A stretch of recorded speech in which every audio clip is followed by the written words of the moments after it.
All right, good evening. It is 7:04 p.m. on Thursday, February 8th, 2024. I'm calling the Finance Committee to order. In accordance with the requirements of the open meeting law, please be advised that this meeting is being recorded and broadcast over the Lunenburg Public Access channel and on Facebook Live on the Public Access Facebook page. The following information is provided for members of the public that would like to participate in the meeting remotely. To participate remotely from a computer, please use the link below attached in the agenda which can be found on the website. From a telephone, dial the toll-free number 888-475-4499 and enter webinar ID 892-2688-7485. If you've not registered with Zoom, you will be asked for your name and an email address. This agenda lists all the topics which may be discussed at the meeting and are those reasonably anticipated by the chair. Votes may be taken as a result of these discussions. Not all items listed may in fact be discussed, and other items not listed may also be brought up for discussion to the extent permitted by open meeting law. Would you please stand for the Pledge of Allegiance? I pledge allegiance to the flag of the United States of America and to the republic for which it stands, one nation, under God, indivisible, with liberty and justice for all.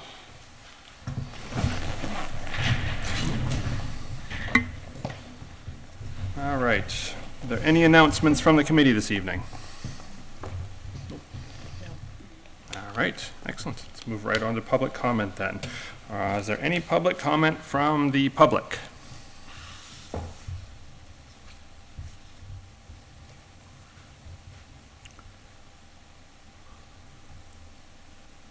People on Zoom to raise their hand. No, that's a good point. Anybody that's on Zoom that would like to make public comment, please just raise your hand first. We'll happily call on you.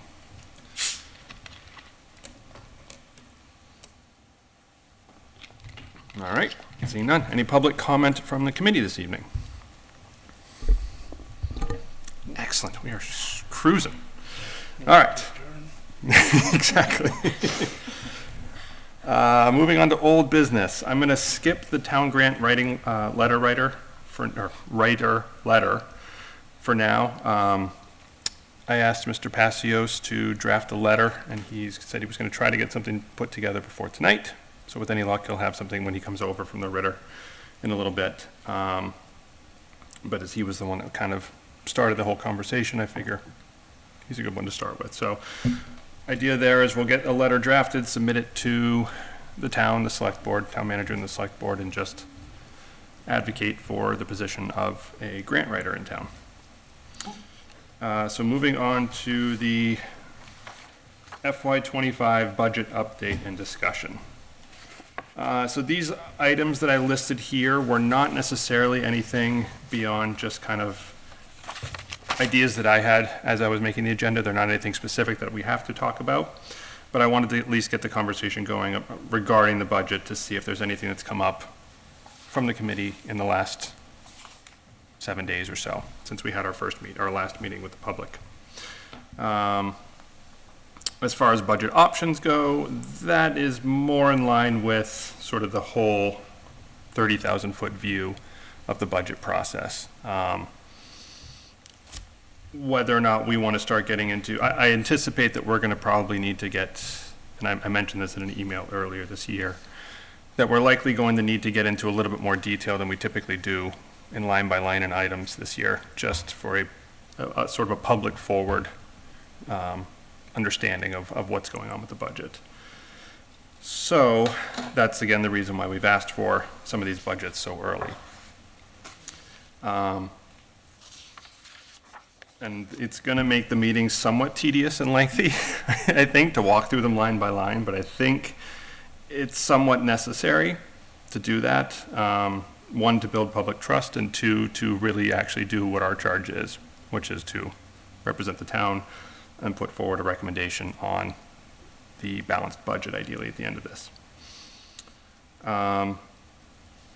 So how we want to do that, I'm certainly open to other suggestions for. Initially, my idea was we get the spreadsheets a week in advance or so. We kind of dig through them, generate some questions, start a dialogue if we want to with the department head, asking a couple of specific questions. Or we can bring the questions directly to the presentation and ask them publicly. I'm sort of open to all of that. But the idea that, so normally we'll have them give us a presentation. They'll go through sort of the historical data. They'll go through the reasoning, the justifications behind some of their budget requests. And then after that, they'll kind of usually give just a condensed line by line item. My intention this year is to put up the full spreadsheet of each line and go through painstakingly with them. I know they've already done it once, but this is just to sort of really drive home that we have looked at every avenue for, I guess, the best way to work the budget to get us into a working number, I suppose. So I'm happy to have a conversation with anybody about other ideas for how we want to work the budget, specifically the budgets this year.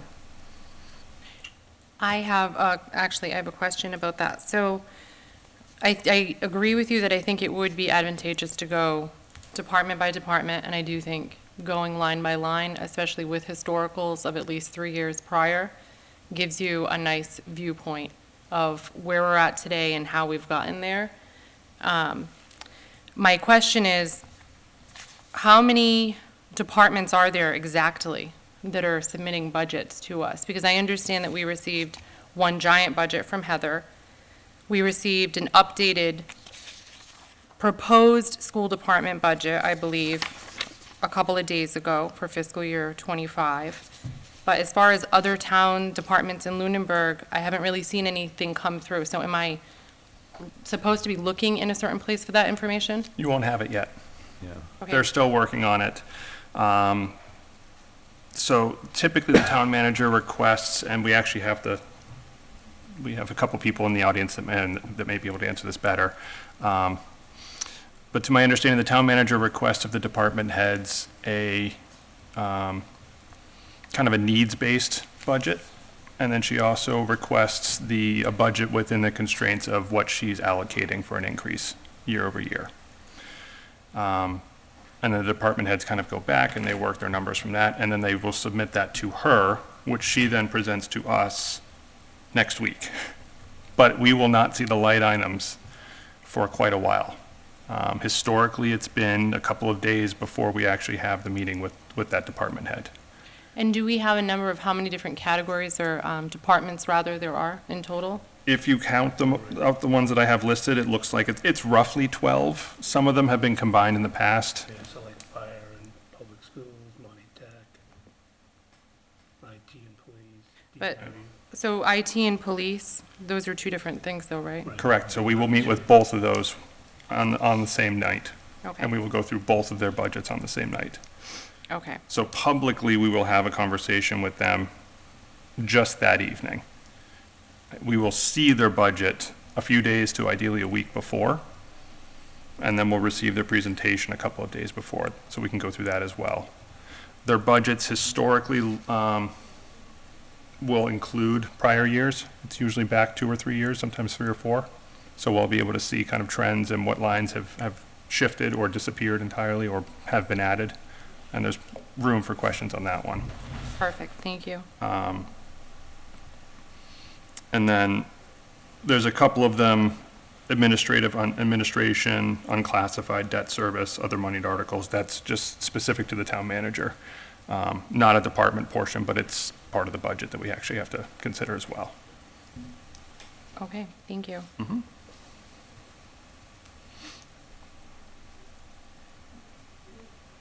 Any other topic or thoughts? No. Okay. I mean, I think things like, well, maybe I do. I guess like fire and police, always the big ones there are, salary increases and/or if they're looking to get up to their staffing levels that they're looking for. So I don't know that necessarily a deep dive on everything is necessary, but those changes are what is kind of, you need to highlight and scrutinize. And then what's the impact of insurance and all that at a macro level is probably a good understanding. Do you think that we're charged with understanding their budgets down to a macro, or micro scale? I think we are, but I think Okay. we also just need to have them explain it at the high level too.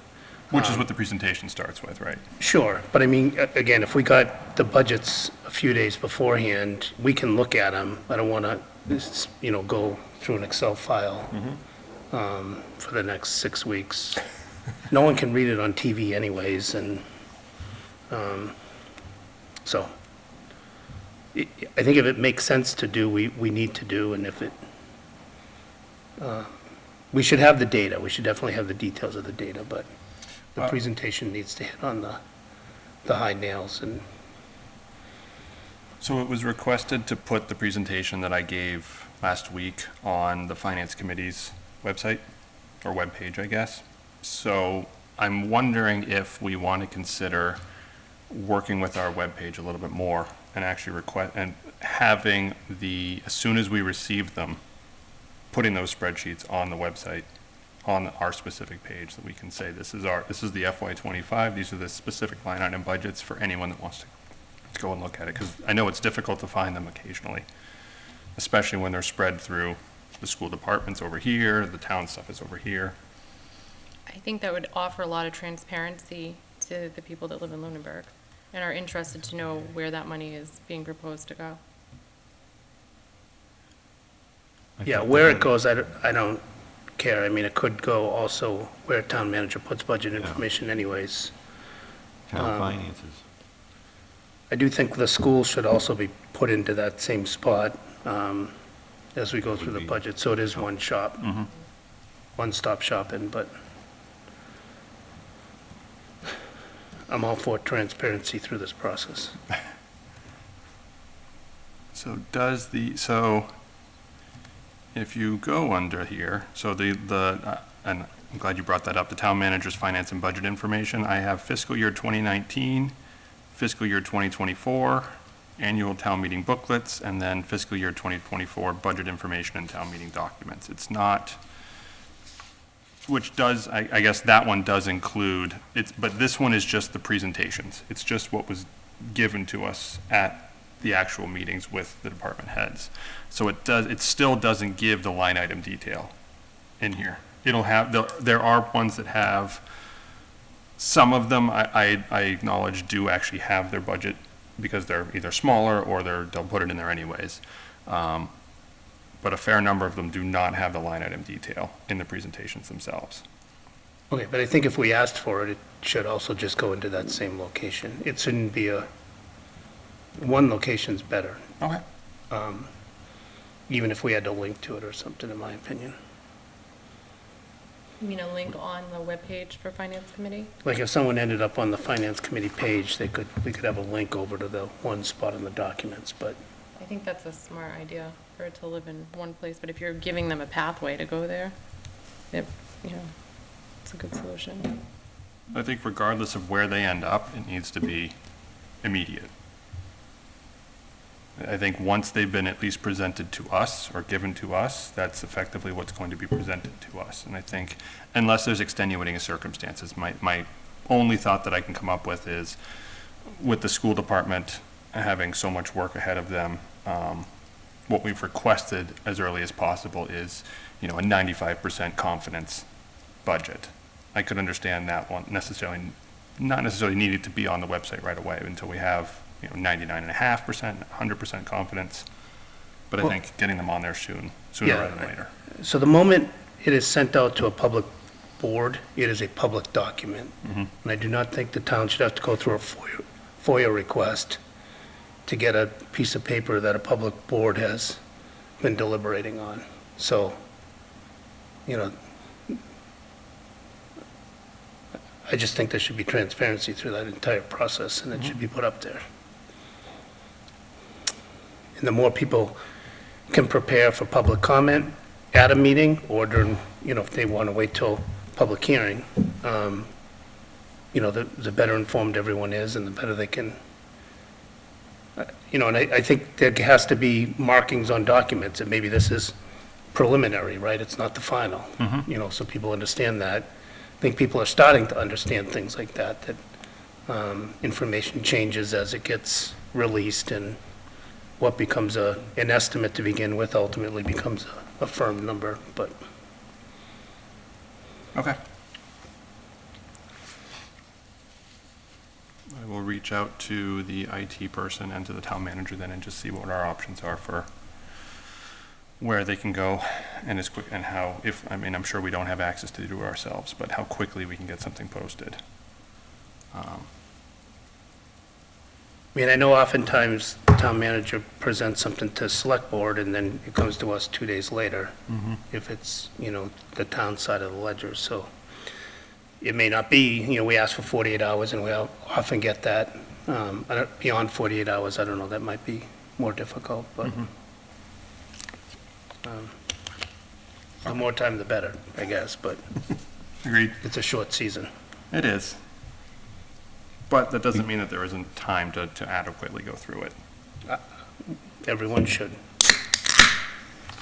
All right, so moving on to health insurance numbers, this is just a chance to kind of give the final number as we've seen it so far. Of course, I've now forgotten exactly what the final number is. I believe it's 5.7. Seven. Seven, yeah. Okay, I didn't want to say the 5.2, which is good. It's far less than 10%, it's less than 6.6%. State average is 6.6%, so we're under the state average. At a 5.7%.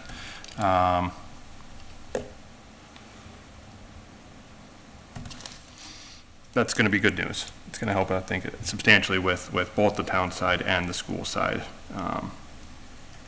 at least on the health insurance lines. So department consolidation and the sharing of resources. I did reach out to the town manager and inquire just sort of if we've looked into combining facilities departments in the past and sharing sort of some of the resources in that. She did respond back to me.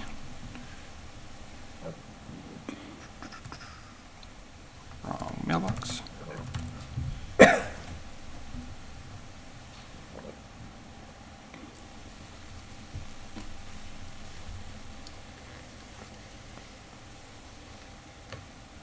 Of course, I had it up before and now I've lost it. Effectively, it was that we were not going to be able to combine, that it doesn't make financial sense to actually combine the departments.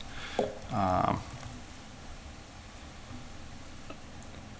I think I got the same email as you, and I think it was even mentioned at school committee last night. I frankly do not understand that at all. Why we can't? Yeah, I mean, if you have departments of 3 to 4 people, you have a supervisor in both, and you duplicate that across 2, you're paying supervisor wages to manage 2 other people, 3 other people. They could be managing 6 or 7 other people. We can coordinate schedules and share equipment, so you'll have to convince me off of the fact that we should be looking at sharing resources for that. And honestly, we should be sharing the same IT department. So I'm ready to have that debate through this budget season. I'm a little confused as to why it's not financially advantageous. What's the reason that we're being given? So, Budget. what's that? It's usually budgeting. So it's a little bit more complex than that. The response that I received was this has been given some thought previously. Who's this from? The town manager. This is from town manager. And from a financial perspective, she doesn't believe there would be any cost savings. Also, we have different employee groups involved, a school facilities director who has an employment contract who reports to the superintendent, the school maintenance staff that are union and fall under a different contract than our facilities staff, and our facilities director and parks director who fall under the salary administration bylaw. So there is some unweaving that would need to be done, for sure. But is the unweaving unweavable? She did say she's open to hearing pros and cons on any concrete idea, so, Nothing is unweavable. It's time and money yeah. and charter changes.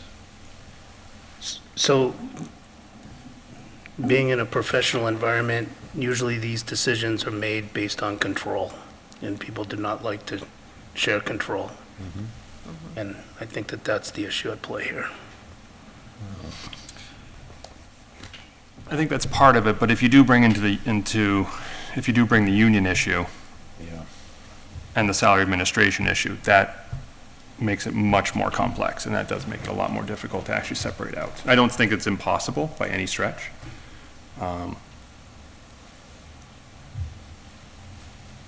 But it seems like there's there's an operational aspect behind this, obviously, right, because it's facilities. So you're holding on to two different processes too. So is that taking more funds because they have different processes? Because do they have different HR departments? So does it kind of branch off into that as well? Yes. Yeah, the school's all separate from the town. Even though we're under one entity, they have their own administrative staff. Right. I would like to learn more about that and understand how that works. I don't quite understand how that impacts so many different things, but I would imagine that it does have impact to, like I said, HR, IT, like we all need those things to function, whether you're a business or a town. It all has to run somewhat the same because you're caring for something, buildings, and personnel. So I would be very interested in hearing more of that and having that discussion about why it's not consolidated, because I think it's a little puzzling to me. It's typical that school and town are separated. Schools have the most employees, the most usually big capital needs versus the town side. When the IT was being shared between the town and the school, it didn't work well. The IT guy ended up, in my opinion, spending all his time at the school, and the town wasn't getting their fair share. So they suffered, but was there just one IT guy, and could that have been solved, do you think, if like we had more than one staff? We didn't have the IT company. We had, I think, an IT person and some part-time help. We now outsource IT on both sides. And we just choose to go to two different companies. But again, like, facilities and maintenance, I don't understand why we're buying a plow for the school. Makes no sense. We have plows from the DPW. And you're not getting in and out of the school unless the roads are plowed. So just share equipment and share personnel and resources on that. Mowing of fields, have one contract, one person in charge of consolidating all that, And scheduling. scheduling all that. Go to common scheduling platforms. But we have like School Dude and some other thing because there's preferences involved. It's exactly the same thing you see in industry, and then finally you wake up and you say, it makes sense to consolidate this. And the little desirements that one person has, or one group has for something and another, you work through those. But getting onto common platforms is advantageous. I actually have experience with School Dude, and it's a really cool software, but it's also pretty costly. And there are other ways to achieve the same thing. And although I don't want to say, let's get rid of this company that's probably treated us very well, because having worked with School Dude, like they have terrific customer service. But there are other programs that are less money that have the same effect as School Dude.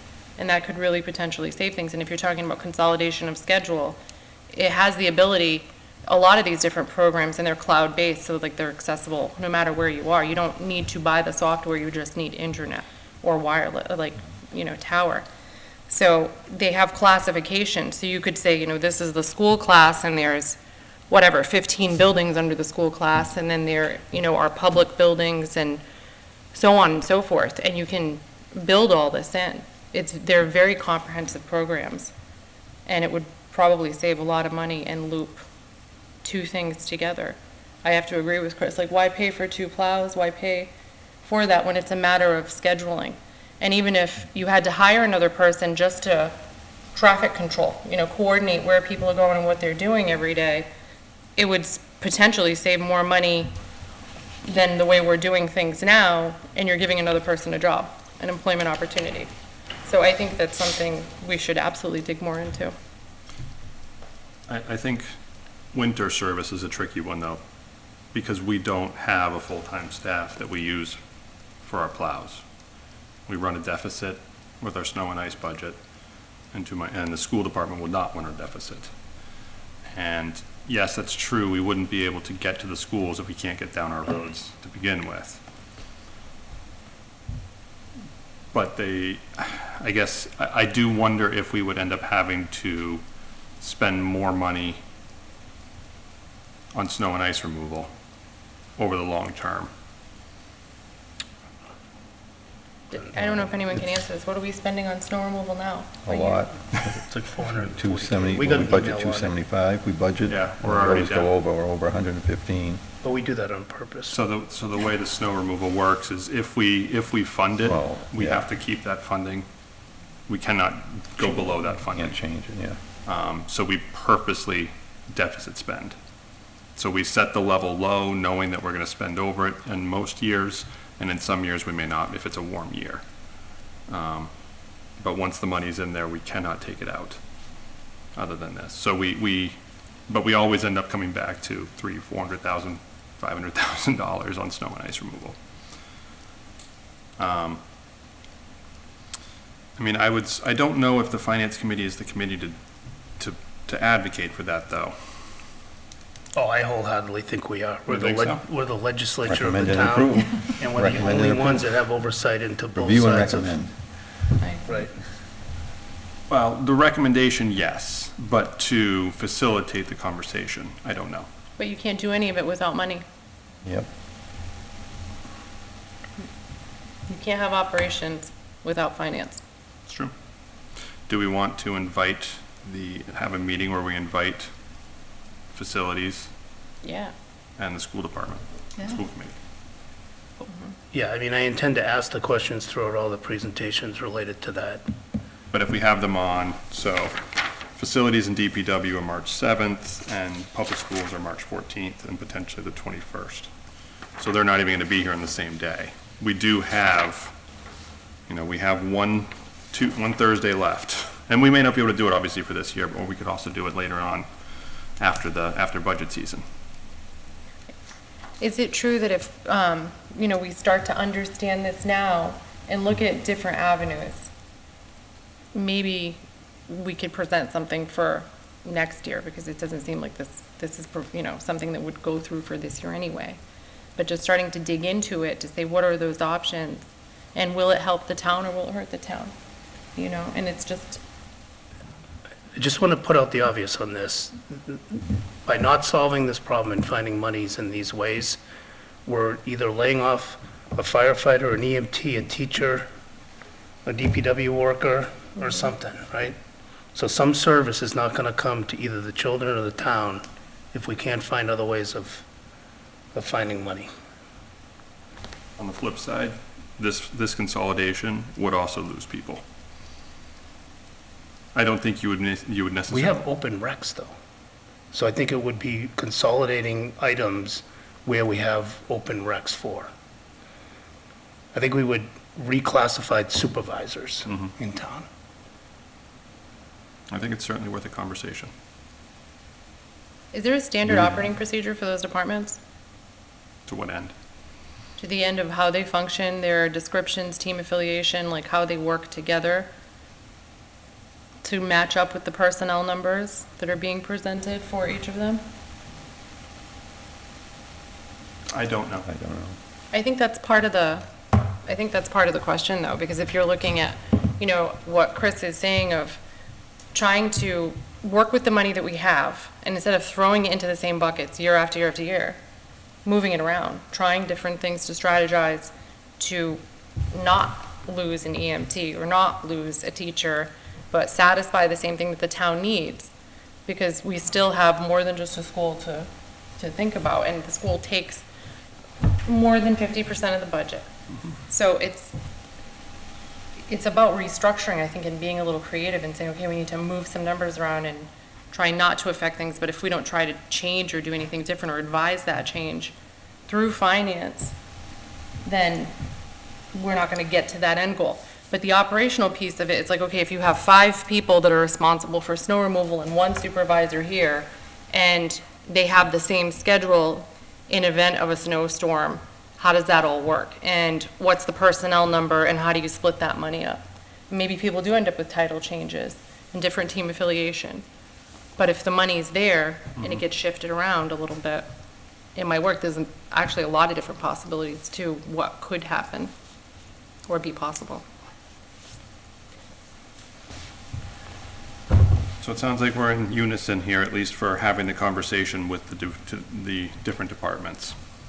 And the next one is I mean, when. ultimately, you ask that superintendent and town manager, who are the two, leaders of both those organizations, can come together and find some common ground in ways to save money on these areas. So that would be the ask I have of them. And if it comes down to, hey, we've tried this in the past and X hasn't happened, we need to shine a light on why X isn't happening and get it to happen. So, But if that conversation is not one that just happens naturally, then I think it needs to be posted as an invitation. If we say it's on us to advocate for this, then I think we do need to post that as an open meeting, where that conversation is on our agenda, and we say, we'd like for you both to come to us. yeah. Invite the school committee if we need to, invite the facilities directors if need be, and say, we would like you to present, or have the discussion, or at least start the discussion of why we can, why we can't. Dave, we're talking about the consolidation of facilities. Okay. I suggest that that is a timely conversation, but I will leave it at that. We have one more week before we actually start the presentation, so I don't think that, and then both departments are very much buried in budgets, so I think it may be a conversation for FY '26. Might be before that. I mean, I'm happy to, well, for getting ready, for after the. After budget season. after Yeah, budget no, season. I understand. And I didn't mean to be facetious, but I do have some background information that I can't release.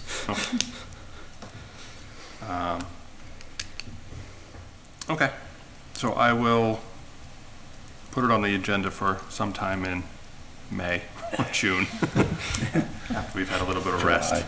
Exactly. Well, again, warning to everyone, I'm going to be bringing this up at every opportunity for those departments that come forward as to why they have line items that are duplicated somewhere else and why we can't work to get those into one. Duplicated across department budgets.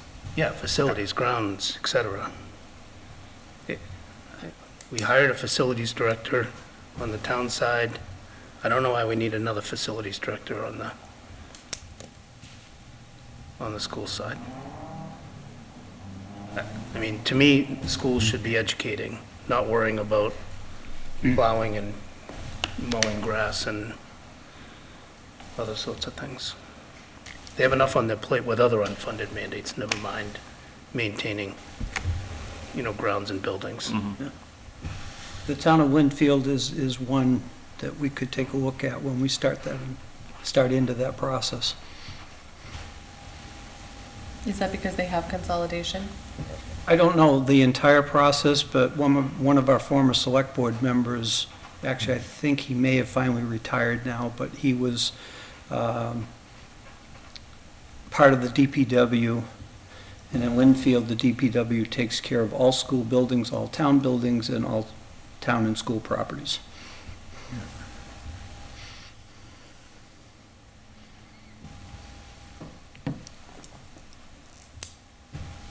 Okay.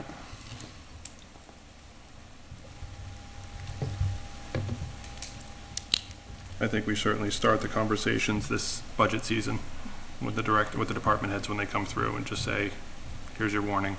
We have one on the call right now, so here's your warning. I mean, honestly, I've fasted for 3 years, so I'm nothing if not predictable.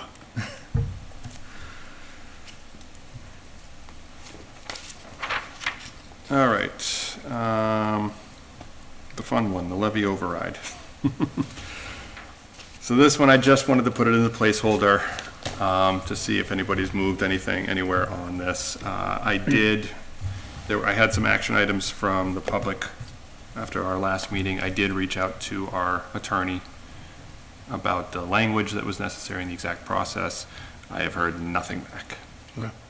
So as soon as I find that out, I will pass that along to, I believe it was Mandy, who requested that. You want my 20-minute slot next Monday and Sure, face-to-face him? happily. Or I'll just go to the next meeting, 12:20 Board of on Assessors Monday. meeting when he's here, or the next Cemetery Commission, wherever he's here next.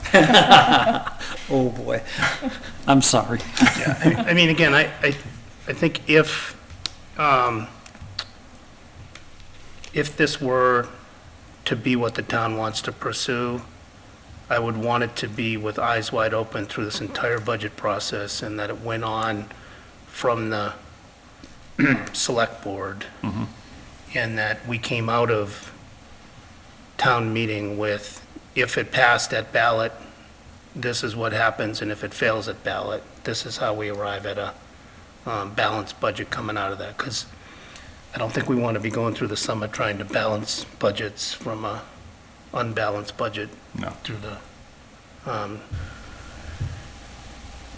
so, I found it interesting at the select board meeting that, to my knowledge, and I will play the tape again, just to make sure after I say this, I will correct myself in another meeting if I'm wrong, but it was really only one member of the board that spoke up with what I felt were excuses rather than solutions to going that route. There wasn't an awful lot said by the rest of the board, so. okay. I mean, I think we all lack facts at this point, right? I So- agree, I agree. But that particular person came on really strong, that, basically saying, crazy to think we could do this between now and May. Anything can be done between now and May, town meeting, if enough people show up, we'll make it happen as long as they follow the steps leading up to that point. So, in an effort to start getting that information, I completely overstepped my authority and sent an email out to all the department heads, which is the town manager's responsibility, not mine. But I asked them all for a level service budget, just the bottom line. It doesn't have to be a line item or anything like that, but a full level service budget, so we get an idea as to what does the town actually need, what does the school actually need, and we have some, at least better idea as to what the deficit actually is that we would need to potentially overcome, or, I guess, an optimal worst-case scenario number. Okay, I don't think you overstepped your bounds on that. No, I don't think so either. I mean, request for information is basically all that was. And you probably have it in your report later about on the school committee, but the superintendent is presently working on, I believe she said the other night. Oh, we got it. You got one, you didn't get the 4 scenarios she's working on. Yeah. She's been asked by different people for different scenarios. So, I mean, she's working on, I know it's more than 3 scenarios. She's very busy currently.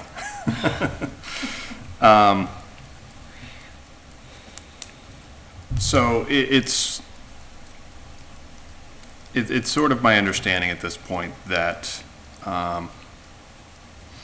and I guess I'm curious to see from the department heads whether or not they feel that we are adequately providing the services that the town needs at the budget constraints that they're required to follow, or that the town is telling them to follow.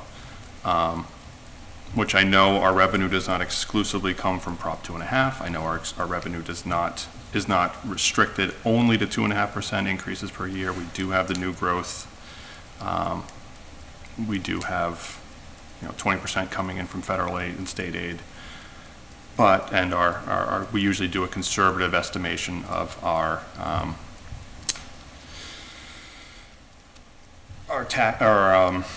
local receipts. And those are always higher than they usually are. But we're talking smaller numbers compared to 67 or 64% of our revenue. So I do want to say thank you to the superintendent for sending me her updated one, her level service budget this evening. So that's at least a step in the right direction. We can start moving towards getting a number, and we can say, this, I see it sort of the same as we did with the, the abatements last year. What's the worst-case scenario? Plan for that, and if we need to work around that, we certainly can. But at least give the numbers, to put the numbers out there and say, this is what the departments think we need to maintain the services that we are currently offering. And if we're off by $4 million, then that's what we're off by. And at that point, it's actually pretty simple to do a calculation of what the average hit would be per resident. We are getting an idea as to what the tax rate is going to be potentially for next year already, so people can calculate exactly what it is per thousand. I am curious to know if there's any precedent for, and I haven't looked into this yet, but an override that's sort of exclusive to certain sectors of the town. I don't know how you would do that. I would definitely not even support that in any way. My understanding is if you do it that way, it really only affects that first year, because it rolls into the levy after that. That's It not what you're becomes saying, part of the though, is it? levy. Becomes part of the overall levy.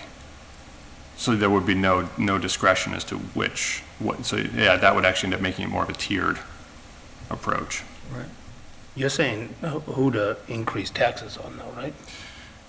So the points have been brought up that, we do have, is it about 30% of our town is made up of retirees, many of whom are on fixed incomes. We have one down there. Two of us, actually. When it comes particularly to the school, I would happily pay more money. No. And I would do what many seniors will do, and that's move to New Hampshire. And that's just my prerogative. I mean, It's going to make my taxes go up the year after that, because we lose that. yeah, I I'm think gonna it's sell it to a something- young family with 6 kids. I think it's something to be cognizant of, though. Like, there are people on a fixed income, and if their taxes go up, what are their options? And to lose that demographic in the town, I don't think that's positive either. I think we need an assortment, It's a concern. I think the other side of the coin, though, is if we are losing services in the town as well, we could lose people because, well, this town has the services that I need for my enter X, Y, or Z. They have a fully staffed police department. We're still 2 or 3 years out from that. They And I have, think part of it would also depend on what kind of money do we need and how much would it impact every person in this town? Mhm. Because if the hit is small, then it shouldn't be a concern, I would guess, to most people. my general suspicion is that it's not going to be, it's certainly not going to be tens of millions of dollars. My suspicion is that it would be looking somewhere between like 3 to 5 million. Is just my kind of gut level assumption. That's about 10% of the overall budget. Correct. The only problem I see with that, and again, we're way too early in the conversations here, but my thought process is that if we go for the minimum, it's not gonna fix us for very long. Right. That's the downside to, if you're gonna put the energy into an override, make sure the override's gonna carry you for a desired period of time, because otherwise you're gonna be right back at it again within 3 years, the way things are going right now.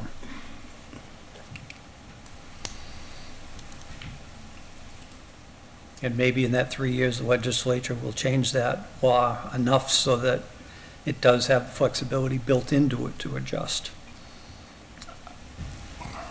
Doubtful. I agree. Prop 2.5 has existed for longer than I've been alive. Not by much, but Yeah. I really don't see Lunenburg driving the political will of Beacon Hill to change Prop 2.5. Yeah. I see And- Lunenburg as being able to drive the political will of Lunenburg for an override. Does anybody know, I don't remember, was that law driven by citizens against taxation, or was it driven by the legislature? I got a feeling that it was the previous rather than the latter. And there would have to be a huge outcry from the citizens of the state to get it to be changed.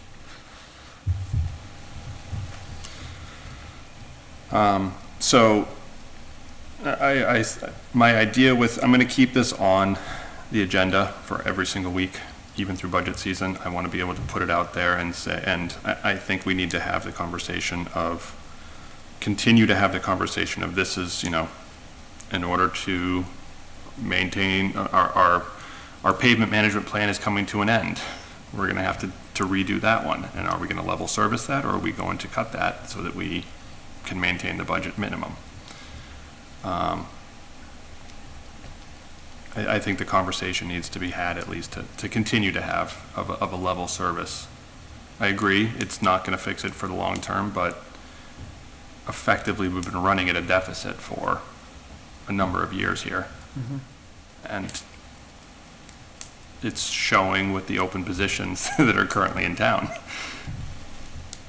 I think we're having difficulty hiring because we're not able to, I know we've made adjustments to our salaries in town, but for a number of years, we've lost employees because salaries are nowhere near what they are in other towns. And those are constrained by what we have for revenue.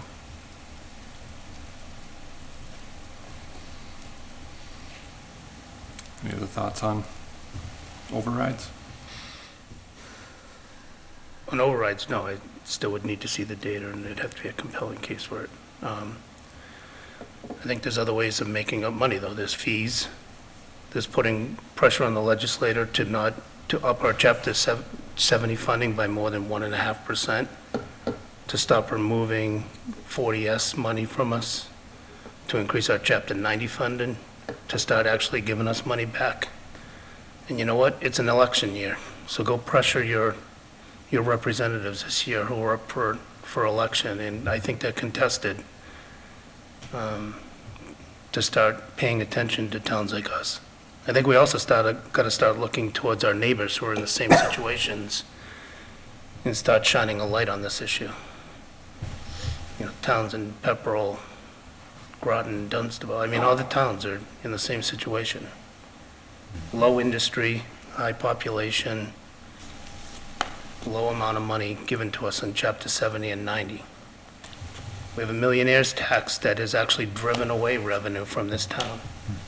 Where's the money that's supposed to have gone to schools and infrastructure and everything else? It's not happening. So the pressure needs to go on to Beacon Hill. And so far, I think we've been stiff-armed from our own legislators. They've kind of said, well, come to us with specific suggestions on what you want. We've told you what we want. What kind of specific suggestions do they want? I don't know. How do we find that out? I don't know. A lot of us have met with legislators, and we're getting the same canned response, in my opinion.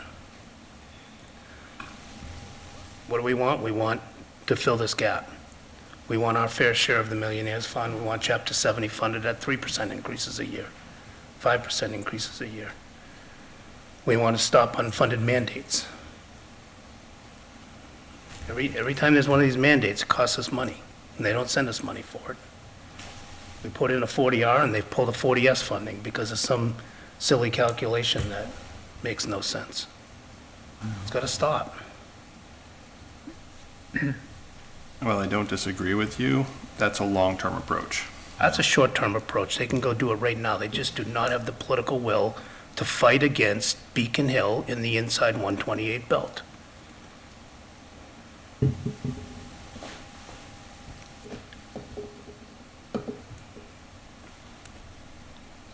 So I disagree with that. I'm very disappointed in our legislators. So if Chapter 70, if 40S is all driven by formula base, aside from advocacy to change the formulas, how else would we be pulling extra money in for Chapter 70? I don't know. They're the legislators. They're the one that have the staff in a full-time position to go figure that out. One of the frustrating factors is that they're still pushing, there's a lot of money out there from the state and the federal government coming towards states and local municipalities that are disadvantaged. And that is the focus, and that's been one of the things that I remember Peter Beardmore bringing up when the Chapter 70 thing blew up in our face a few years ago, was that, you know, we were penalized because of the group that we sit in, based on those calculations, and it's not getting any better for us either. And I get it, disadvantaged regions need help, but we do too. And if they keep putting the larger amount of the funds towards those disadvantaged areas, then your middle class and upper class cities and towns are going to fall in on themselves.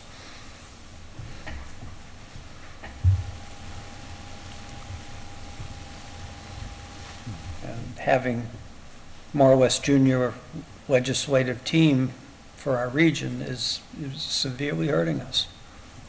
And we saw that coming a few years ago.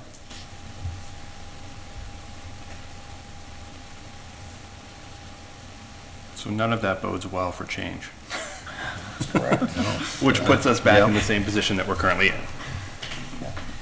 By the way, do we all get the emails from the Pioneer Institute? I don't. I You don't. guys don't? I will forward it to you, because another one came out today, and the state's collection of revenues is down another 268 million below what the state collected in January 2023, and short of the revised benchmark by $263 million, and it's in all areas of revenue. So the state is still slipping. Although they've said this is a 15, or a few people in the state have said this is about a 15-month bump, and we should be able to ride it out. I'm nervous.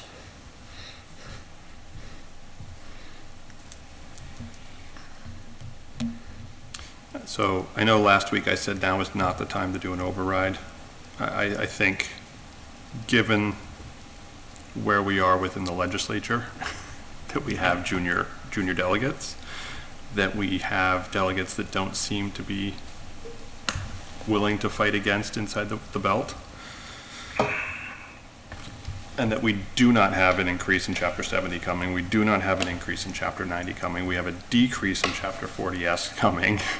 We are sort of left out on our own, and maybe I take the pessimistic viewpoint of, sure, we reach out to our legislature. I mean, I, as the chair of the Finance Committee, reached out to them, and I heard back from 1.5 on a meeting.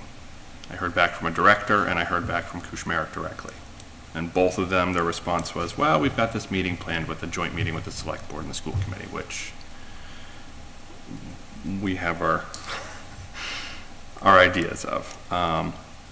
And I have not written back to them yet, but I intend to write back to them and express my disappointment and say, I'm sorry, that's not going to work. We need to have a conversation with you from strictly a financial perspective.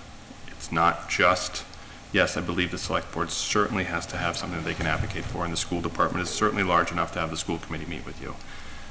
But from the legislative side, the Finance Committee should directly meet with them. And to say that, oh, they're too busy then they're not doing their job. Their job is to represent their constituents. All right, any other topic or conversation on this?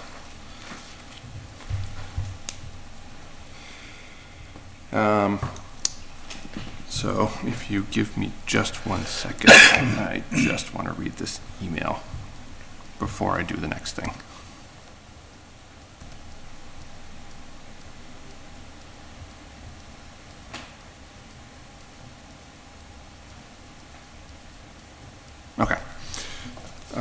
So, again, like I said, I mentioned receiving from, so I'm going to move us down to the school budget portion. Then I'm going to insert in there just the budget first before we get to the point person. So, as I had mentioned, the superintendent, I sent her an email 2 days ago, I think, apologizing and asking, and she somehow managed to get this to me, so I greatly appreciate it. Like I said, I asked her specifically for a level service budget, so maintaining the current services that we are operating at in FY '24, and then maintaining that for FY '25. What would that actually look like? The town manager has requested just a 2.5% increase, which is a total of $571,961. The differential from the school department for a level increase is actually 10.59%, for a total of $2.4 million, which is a drastic difference. That is a substantial difference. And she did give us the entire line item, which I had only asked for just the bottom line. So again, thank you, Dr. Burnham, for actually putting all the line items together. I've barely had a chance to look through this, but I've sent it off to the rest of the committee members, and I urge you guys to look through this as well. I'd like to have a little bit more discussion on this and any other ones we receive over the next week or so.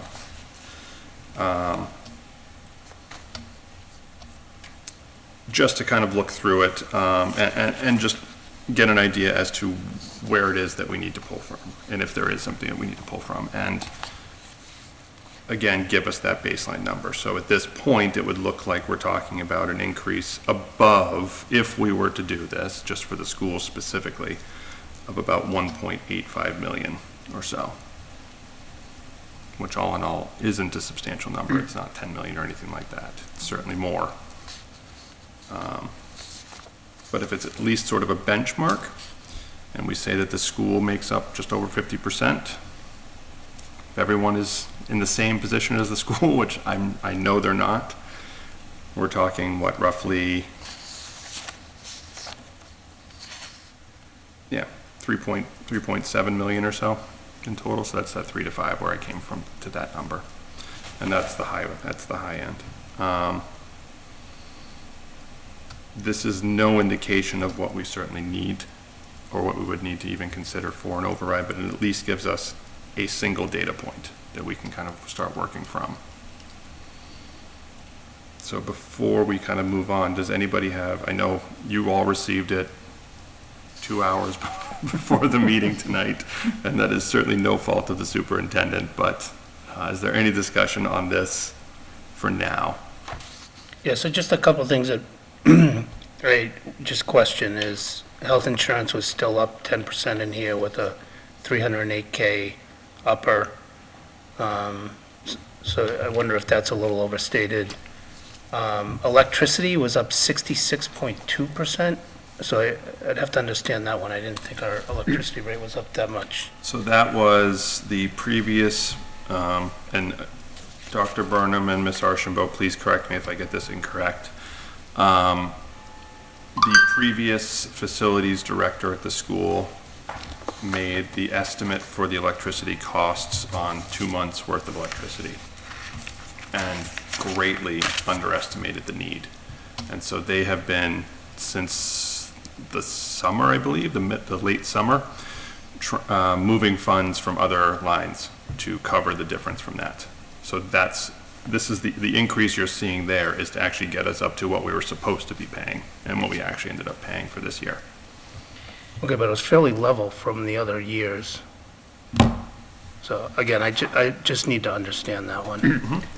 I have some questions surrounding that as well, the utilities. So one of them, so Unitil really did increase their rates in the town of Lunenburg significantly this year.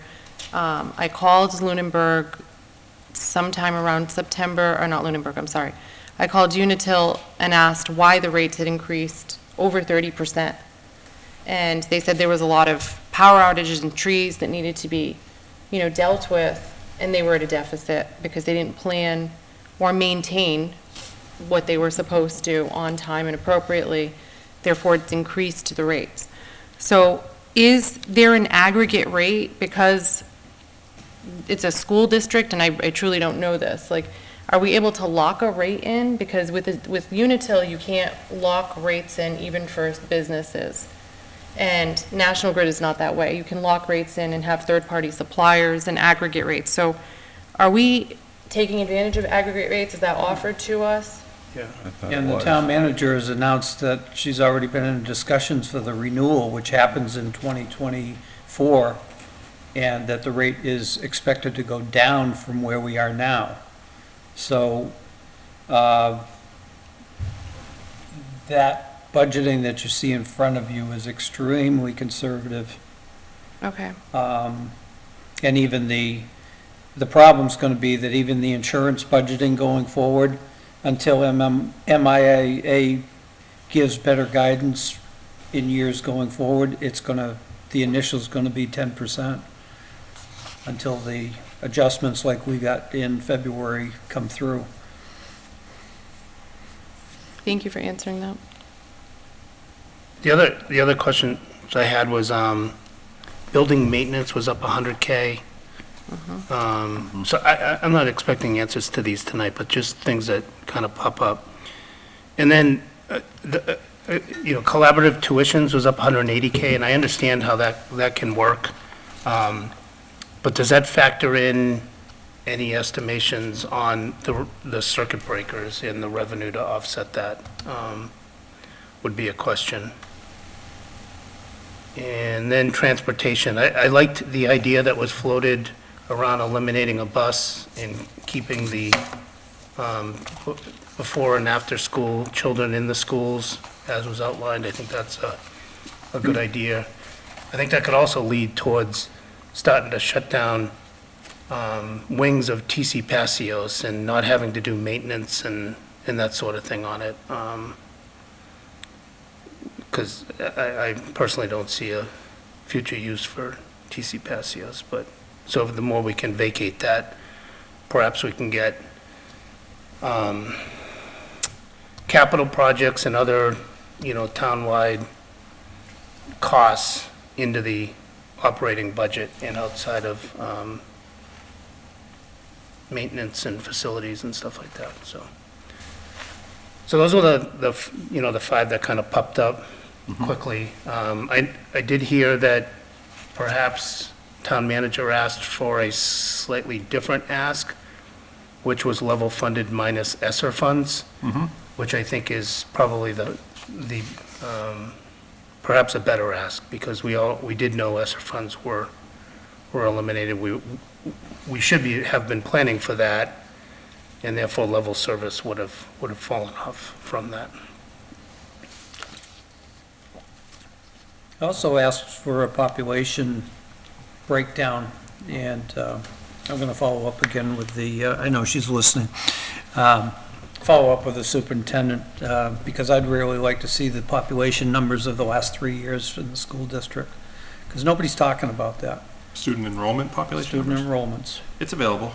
We get it every year. Yeah. It should be in our drives. It is. Is it Yeah. in the drive? Okay, I didn't go looking for it in the drive.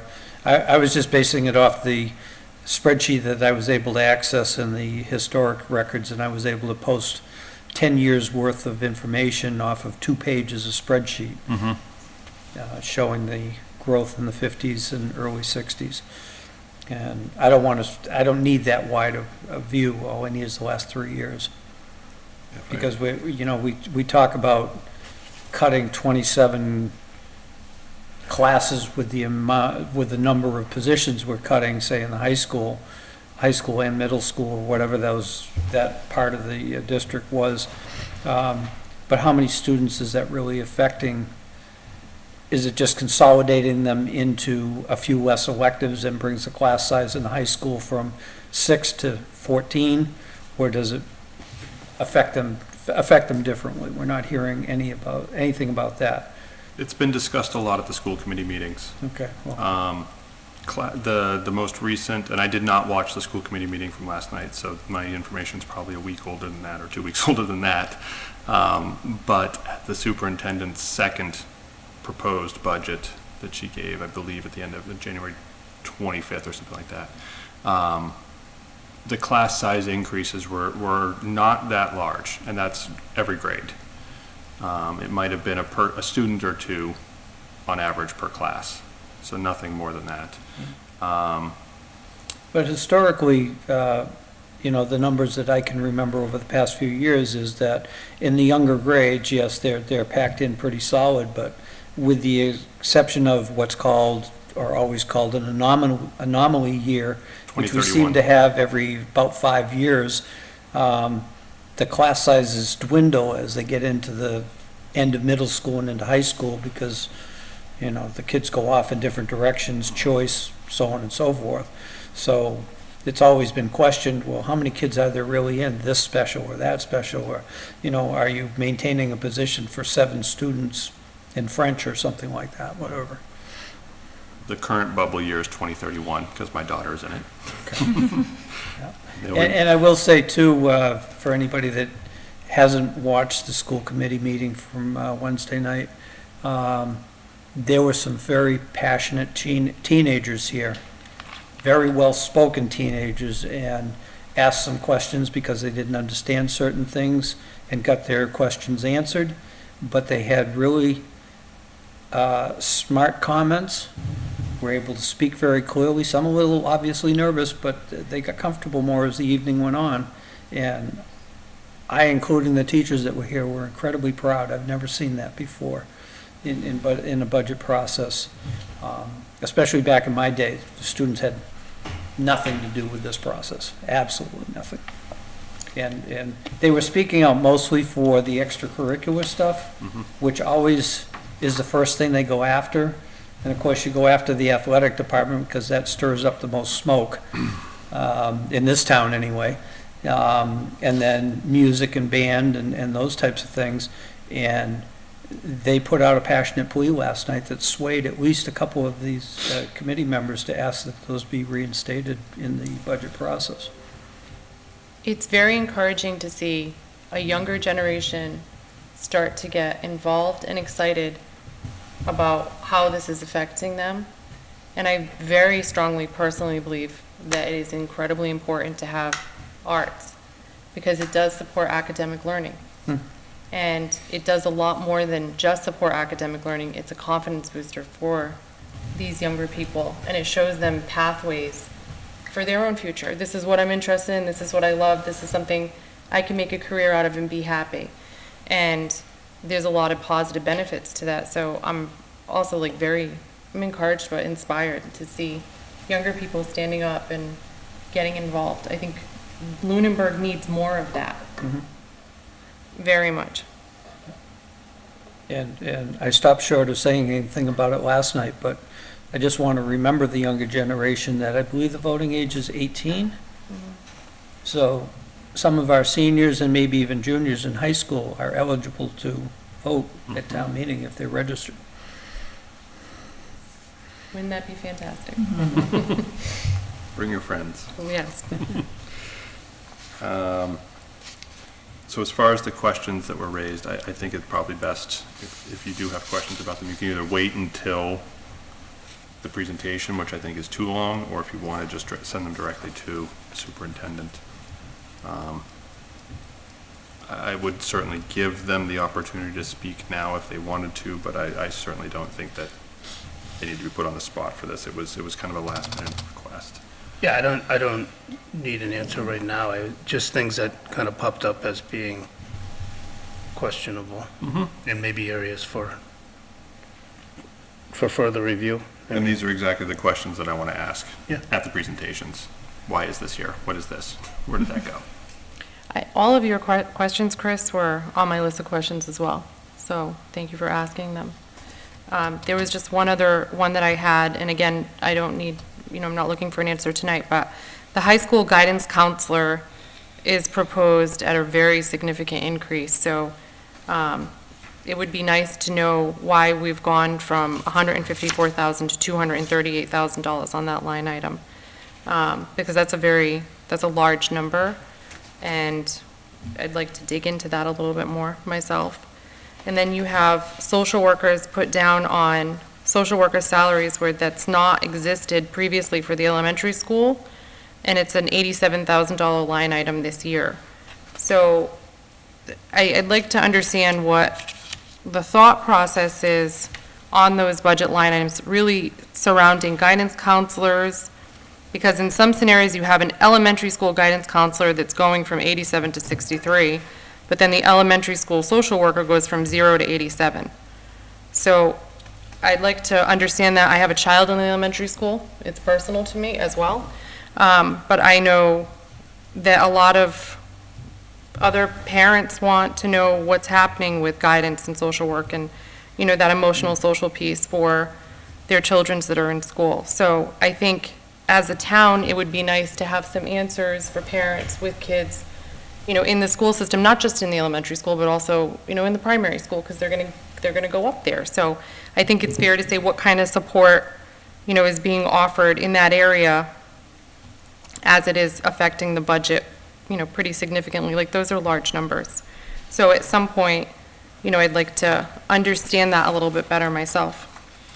My assumption is that those were ESSER-funded positions that have been, that because it's a level service budget, that's just absorbing them into the budget directly. And that's why the jumps are there. But again, There's also some shifting of positions, eliminating one designation of position and adding it to another. A lot of it was explained last night during her presentation, but I'm sure she'll do her best to give you a quick synopsis as to why those numbers are changing the way you're seeing them. Well, just keep in mind, this is not what was presented last night. This is a level service. right. Yeah, And what okay. was presented last Right. night was a 2.5, so. I do have to go back and rewatch the school committee meeting, because I was able to catch chunks of it. Yeah. You know, but I do need to go back and more thoroughly, you know, watch that. I think there's a lot of information that goes on at this phase, right? And as parents, you're looking around going, what's going on? And there's an element of panic when you're talking about taking away services for children. And I think, again, the more explanation and the more finance committee can understand the thought process and what the school budget is and why it's being proposed this way, then we can push more information out too, in the effort of transparency, so that maybe people feel a little less panicked, you know, and it's calming to them to say, okay, well, I understand this, and even though it looked like it's going to negatively impact my child, maybe it's not. So I think, you know, having repetitive conversation around that too is positive, because not everyone's going to be able to watch the school committee or watch the finance committee meeting or, you know, reach out to people personally. So I think the more we can help understand or help, you know, push that information out to people, it may offer some. I don't disagree with a word you just said, but putting it bluntly, the bottom line is, if we don't do a $4 million override, students are going to be affected, town employees are going to be affected. The entire town is going to be. I'm already hearing grumblings about what's going on with the town budgeting side, and it's not pretty. So, you know, there's no way around it other than an infusion of cash. Yeah, I want to be cautious about throwing out numbers because we don't have a budget yet, but Right. I still think at this point, we have the ability to look through these budgets, and potentially there are spaces to make changes. Perhaps there are lines that can be changed somewhat. Whether that means we find $1.856 million. I trust the superintendent's ability to go through her budget repeatedly and look for places to cut. But yeah, I would also urge caution to say that we need the infusion, absolutely. I think, you know, I will absolutely take the stand as well and say, if I have to pay a little bit more in taxes to increase the budget, so be it. at some point I will be a senior in the town. But that wasn't what I was saying. What I was saying was that if you think we're gonna get through this budget season without infusing money into the process, then everybody that is affected by the budget is going to be negatively affected by the dollars we're gonna have available at the end of the budgeting process, Okay. okay? It's not, we're not gonna be able to leave anybody harmless, is basically what I'm trying to say. Right, right.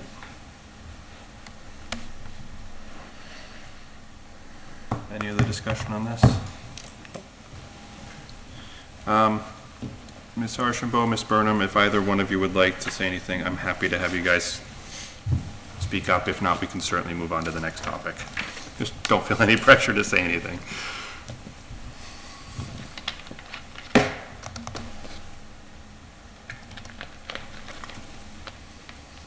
I just want to thank you for taking the time to go over all of this and to try and figure out a way to somehow mediate the mess that we are in.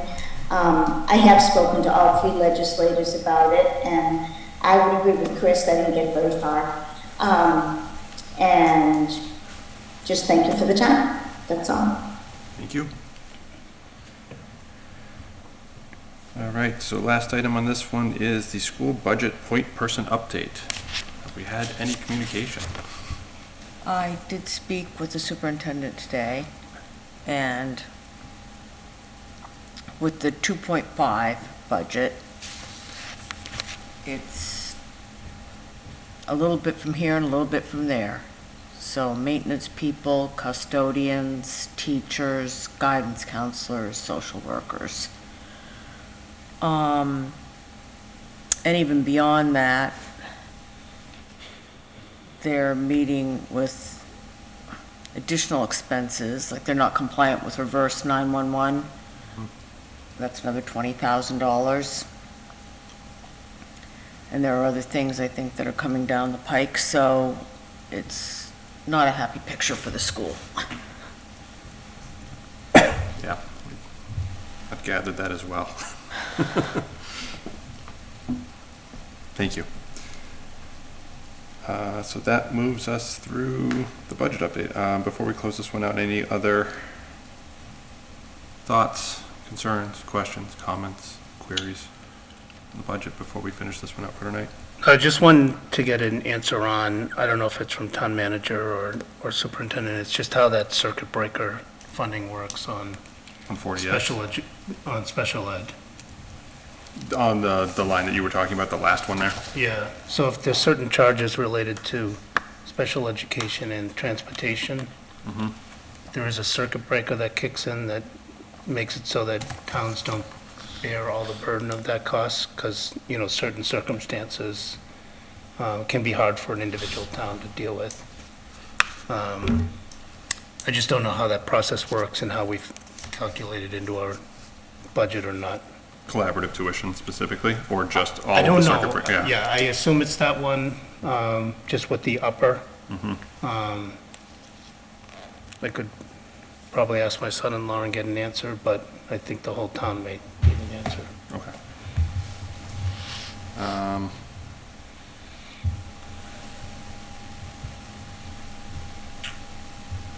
Yeah, that one is, so, from my understanding with that one, that falls into that's the whole 40S issue.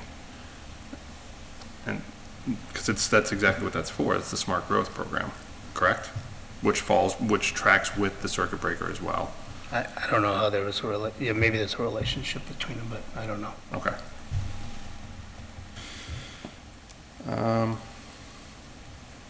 Dr. Burnham, do you feel at all prepared to answer that now, or not to put you on the spot too much, or would you prefer kind of an email that we can send out?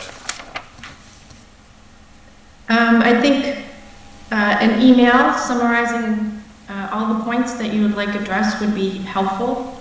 I can tell you that our special ed director has prepared a presentation on circuit breaker, so we'll be providing that information at the next school committee meeting, February 28th.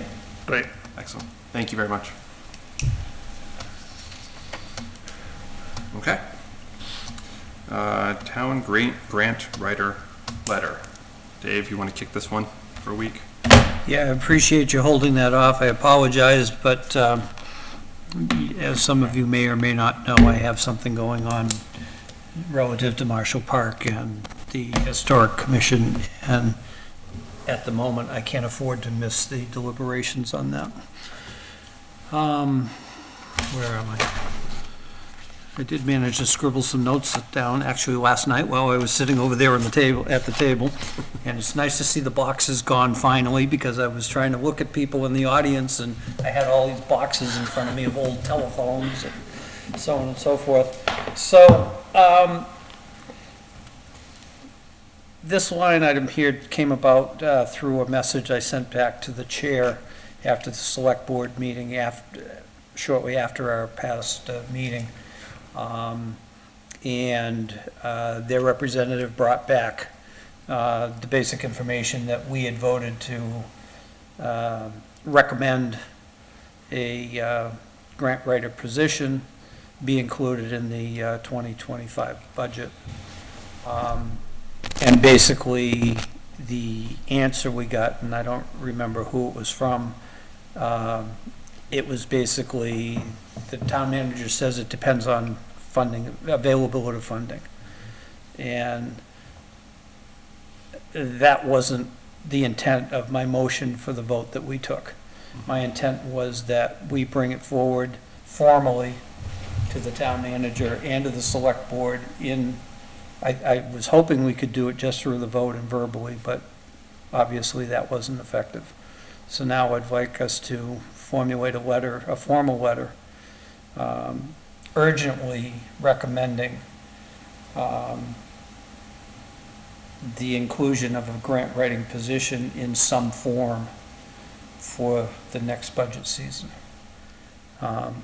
My notes that I jotted down real quick, and we may have already talked about this a little bit, and I mean that the options in my mind are contracted services, a 19-hour part-time non-benefited position, a 19-hour shared position between the school and the town side, or some other configuration that works and will bring money to the town. Those are the kind of the options that jump out at me as possibilities. And I still think that if at least most of the grants, there should be a way to write in the an administrative cost that the position could be described as such that a percentage that you're able to take out of administrative costs could help pay for the grant writer. And most grants you can do that. And your administrative costs that you incur to process the grant. I've seen that done in a number of grants here in town. And my daughter writes grants in the dance industry, and she gets a few percentage points of that grant when she has one successfully go through. The ones for her that are grants directly to herself, no. But if she does it for a dance entity, yes. So, I also want to note that we have a member of the public here who spoke last evening, who is apparently familiar with the process and organizations that could be contacted, so on and so forth. So I'm hoping that we'll invite her up to speak this evening also after we kick this around a little bit. Sounds good to me. So that's my presentation up to this point. I just have scribbled notes all over a piece of paper at this point. I don't have a formal letter. I'd actually like us to put it together, and if you want me to do the draft form, that's fine, but I really would like our clerk to be the person that actually formalizes it finally and sends it on as the representative of this committee to the Board of Selectmen and the town manager. I am happy to do that. Thank you. Any So- conversation about this? No, I mean, I think we all voted to support this. I'm not sure if we voted on the when to do this, and given the situation we're in, and, you know, is it urgent for this town meeting, or could it be even introduced at special town meeting when the dust settles here? I'm probably fine with either. I certainly think town manager and town departments have a lot on their plate right now to work through, that if this got pushed to special town meeting, I'd be fine with that as well. But I still think, as we've talked about, there's a lot of money out there that we're not getting our hands on that maybe could help us with some of our issues, so I still support it. But I'd like to see the letter. My sense of urgency is exactly what you just said. There's a lot of money out there that's flowing from the federal government through the state to the municipalities. How fast that's going to happen is totally up to the state from our perspective as to how aggressively they apply for the funds and then set up the programs. I just don't want to let this drag out very long. I think November's okay, but we can't afford to go beyond that. We need to be talking about it and have a plan in the back of our mind as to how we can start to get this implemented. And again, I haven't been able to contact a couple of people that were involved with the school district back when I was growing up and in the school district.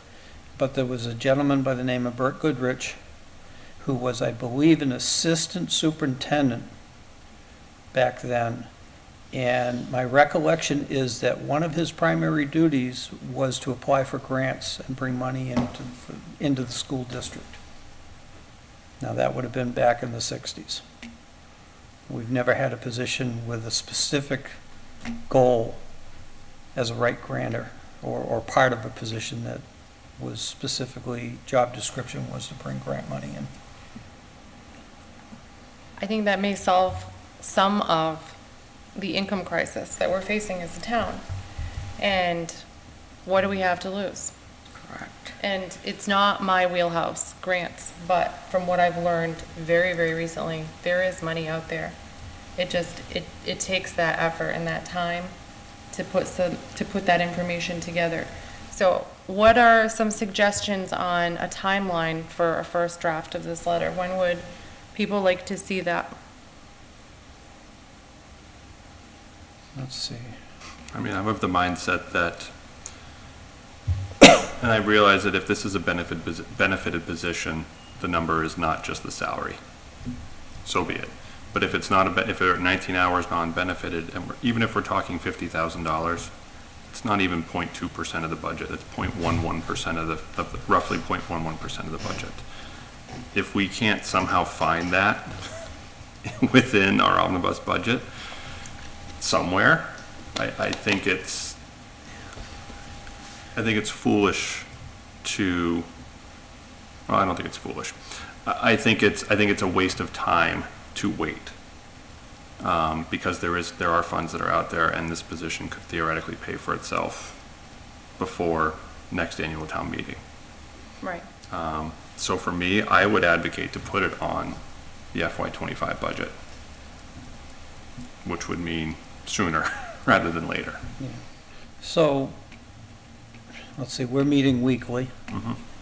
I think you and I both have a pretty good handle on how the commission, or what the commission probably wants to say in that letter. I see the format basically, and correct me, I'm terrible with writing letters.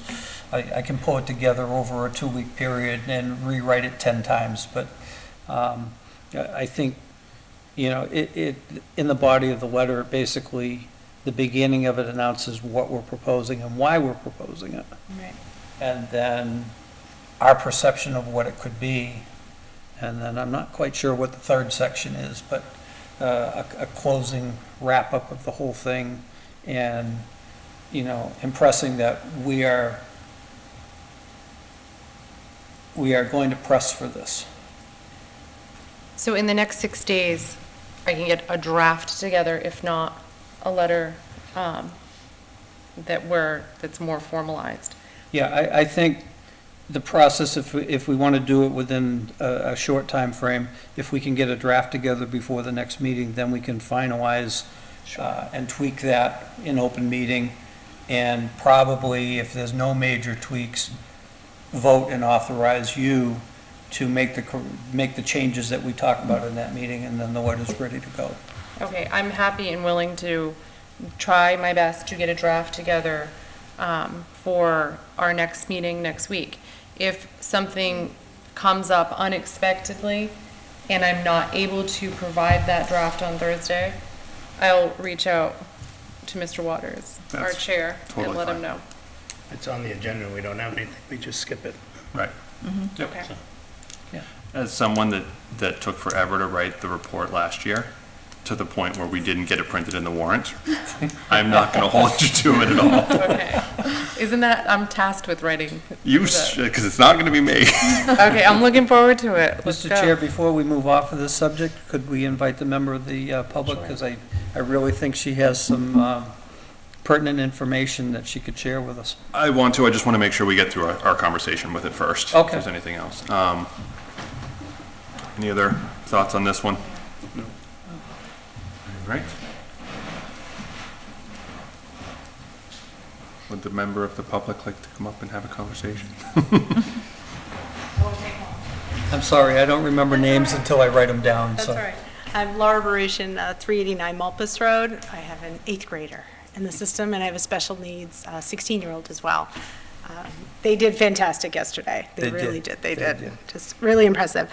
I think I'm also a member of the Music Aiders Committee, so we had our band in full strong yesterday, really advocating. I appreciate that you're reviewing the line items, looking for duplication. I'm also a CPA, and I deal with taxes, so the 268 million, revenue's down. I don't have a day that goes by without talking to someone who's thinking about leaving Massachusetts. And I'm worried about folks leaving our town as well. But we were talking at Music Aiders about grant writing, and there is a lot of money out there. There are foundations, there are 3,000 professional grant writers in the New England chapter, the Grant Writers Association in Massachusetts, in New England. So there are people out there who can help us find money and how to support salaries, as I talked to Dr. Burnham. As she said, special programs, sports, everything out there. It's just a matter of finding the time and the resource, and a good grant writer should pay for themselves. So that should add to our bottom line and not just kind of deplete the resources that we're already struggling to find.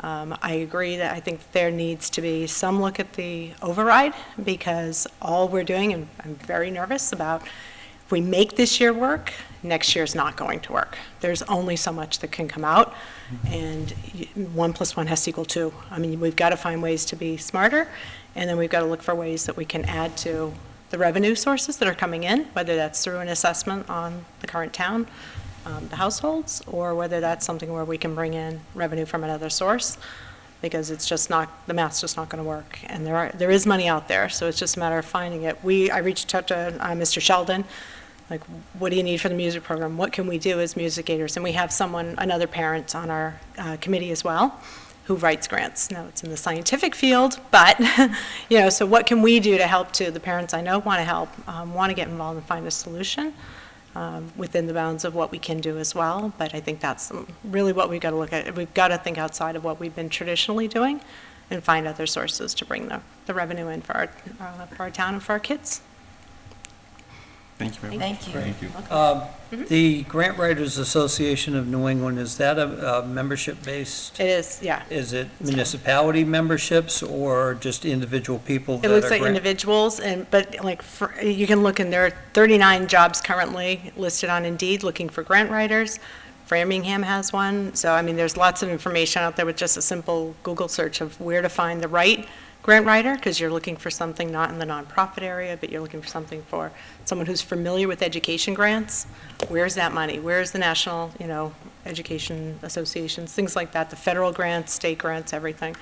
And just getting it, fitting within the criteria, which grants are the ones you want to pursue, so you're not spinning your wheels on those that we're not going to qualify for.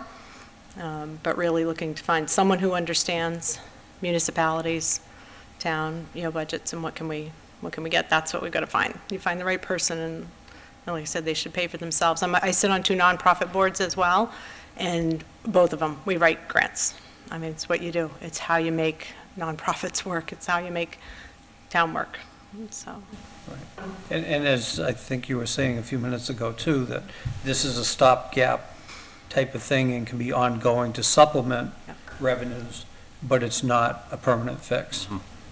And one thing about grants, I mean, if you connect with a certain foundation, I'm a chartered advisor in philanthropy as well, as part of my day job, so once you connect with a certain foundation, they get to know you, they know how you're spending their money, you're reporting back to them on the things that are happening with the funds that they're providing you. Sometimes, once you get into that pipeline, you're there, and that's something that then can be counted on year after year as well.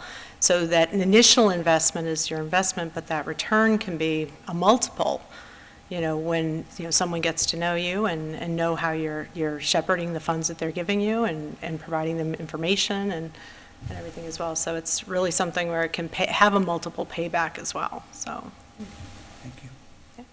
Thank you. Thank you. Thanks. I appreciate all your comments, and I think they're very helpful. I'd like to learn a little bit more about what you know.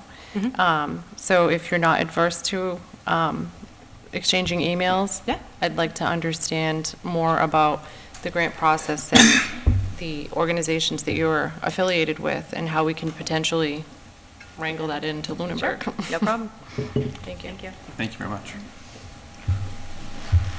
All right, any other discussion on this topic? Oh, sure. You looking for a job? You looking for a job? Well, maybe it's hard to know, really. Good evening, Anna Lockwood, 91 Main Street. I actually appreciated the previous speaker comment at yesterday's school committee meeting, because at the previous school committee meeting, I had suggested, perhaps we need a grant writing committee in town. One thing that I worry a little bit about just throwing money at a problem, and especially as we think about operations and how to get done, is that getting one thing that we think is essential to get the job done is actually just one piece. So one thing I know about getting a grant and presenting a grant and then executing the grant is that, one, you need to have the leadership and the vision of what you're going to be able to do with that grant, be able to qualify for, what is that the grant asks for, and then the execution of that. So I love the idea. The one thing that also comes to mind is the Green Committee Task Force. Dave Blatt is always saying how, people should come to him to ask for money, because we have a lot of money that not enough departments come to them asking for. And I think that's a little bit the same idea.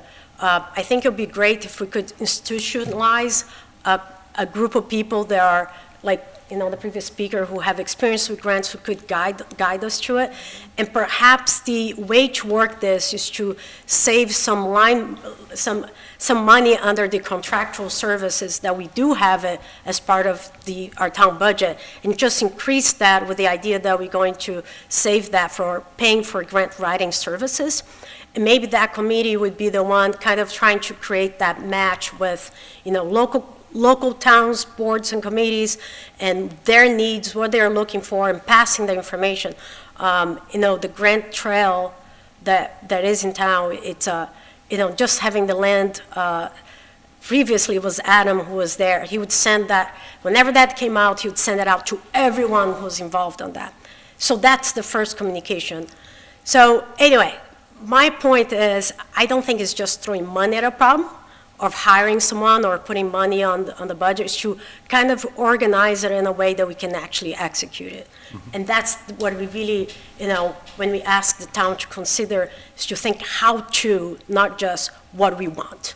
So, and maybe a committee might be a good idea, something of well-informed people that can organize and be that communication back and forth with committees. So that's all. Thank you. Thank you. I think that raises a really good point about forming a committee to wrangle all those ideas in and have that leadership. Because on an ongoing basis, if there is a grant writer, who's going to weigh in on what type of grants are going to be asked for every year? So I truly don't know the answer to this, but how is the committee formed? Because we don't have a grant committee. Right there. No, it's usually through the select board. Yeah. Can we form subcommittees?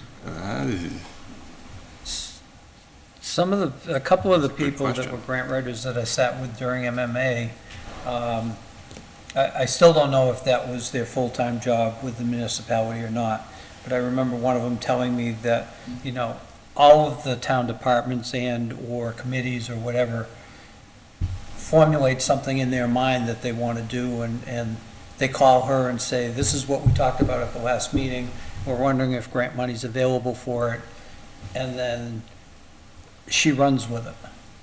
And then she calls them back after she's done some research, and what did we ask you to do? They get so busy with what they're doing, but she's following through with what they asked for from their deliberations earlier. So you've got one person that's holding the process together instead of it being haphazardly, you know, talked about, yeah, that's a great idea, but it gets dropped because they're moving on to their next issue.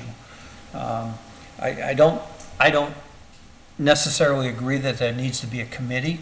I think your grant writer position is such, and again, as you have more conversations and get to understand the process more than I do, maybe I'm wrong, but you have this point person that coordinates all of this. And yes, it takes more than one person, or it takes one person that knows what information they need to extract that information from the different entities to bring it into an application form for it to go in. And that's not just a matter of sitting at a computer and typing and filling in an application, because there's many aspects to many of the grant processes. I wonder, though, if there were a committee, right? And you could tap into resources where that is their expertise, they have the experience. It becomes like a think tank of ideas and motivation, you know, and it's involving residents in the community too, you know, and getting them a little bit more involved in what's going on in Lunenburg and solutions to try to fix some of the issues with not having enough income.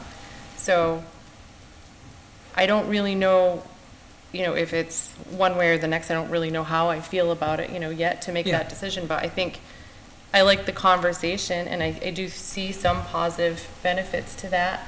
And it's like, you know, we all have different backgrounds on here, and this has been a great experience of, you know, getting different perspectives and angles. But I think it opens the conversation up. Yeah. And the other thing, you know, I talked earlier about the fact that this is not a fix for our revenue issues. Right. But in one way, it actually is if we can perpetually bring in grant money. Because if we can bring in grant money to fund projects that would be otherwise funded through raised and appropriated money and get those projects completed, then that raised and appropriated money can be allocated somewhere else on a regular basis. So, you know, it's not exactly a win-win, but there is a potential for a pretty good win in there. Even if it's not a fix, just to play, you know, devil's advocate, it's still a help. So why not Exactly. take the help? Yep. You know, so I think at this point, we need all the help we can get. Yep. All right. Thank you for the conversation. I'm good for tonight. I've dragged it out long enough. Let's see. So that brings us down to new business, which I have none. No. Fantastic. Minutes. We have 2 sets of minutes in the drive. Has anyone had a chance to read through them? Yes. No. No? Okay. So we have a majority that has. Any issues with any of the minutes for those that have read them? No. No, I had a typo that I think was fixed, but otherwise, no, I'm good. Okay. Anybody want to make a motion on them? Move that we approve the minutes of January 18th and January 25th. Second? Any discussion? All those in favor? Aye. I'll abstain. Abstain, okay. So we have 5-2-0-2-1. Get those posted. Are we all caught up on minutes at one point? I looked today, and there are still some that aren't posted. on the website. But from what I've seen, we are fully caught up from since Danielle took over for writing up the minutes for us. So I don't know. I haven't cross-referenced to check our approved minutes to see if they exist. Okay. And if they haven't, I'll just send them over to the town. I just know on the clerk's website where they post them all, there was some missing, and I think I pointed to where they were, but There's been a lot, so 2023 is pretty well stocked now. There were just, this went back to like 2020 or something. yeah. I'll take a look. I looked at it today just because I was looking up for minutes. But I didn't go any further than just looking quickly. Committee reports. Start on the other end. You want to start here? Sure. I won't make it half an hour. Yeah, basically, my reports on green communities.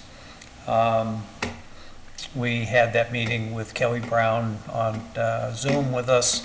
I learned a lot, having her spell out exactly how the program has morphed a little bit and how it's actually functions versus what I thought we could do within the program. One of the big things that I found out and was never told before was since they implemented the 2 grant rounds per year, you can still only apply for one of those 2 within a 12-month period. So if you do a grant round in the fall, you're not eligible until the next fall round, and you have to have all of your previous programs or grants closed out completely by a certain date. But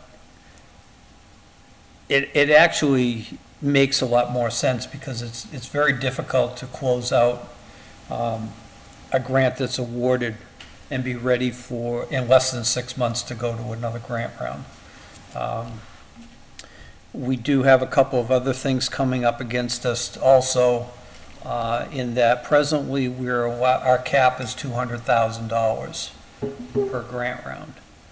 I'm told, now I need to verify this, and I just got this information today, actually, I didn't get it out of the meeting, and that is that because we're approaching the $750,000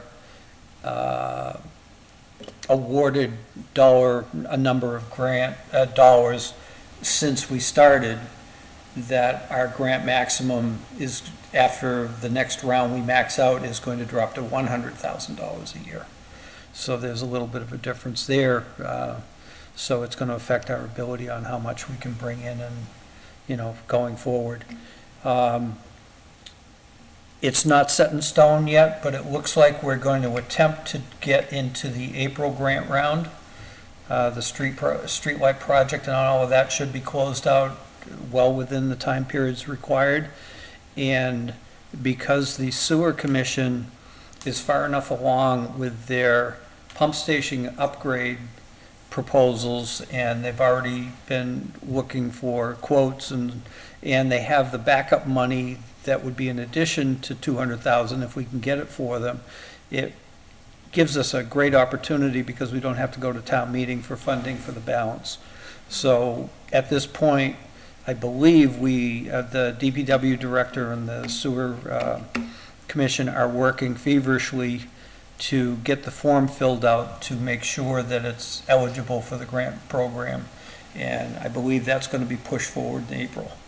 So we wholly expect that their total number is going to be quite a bit higher than 200,000, but it'll give them the ability to apply that 200,000 and keep that amount at least in their retained earnings and fill the balance with the money they already have.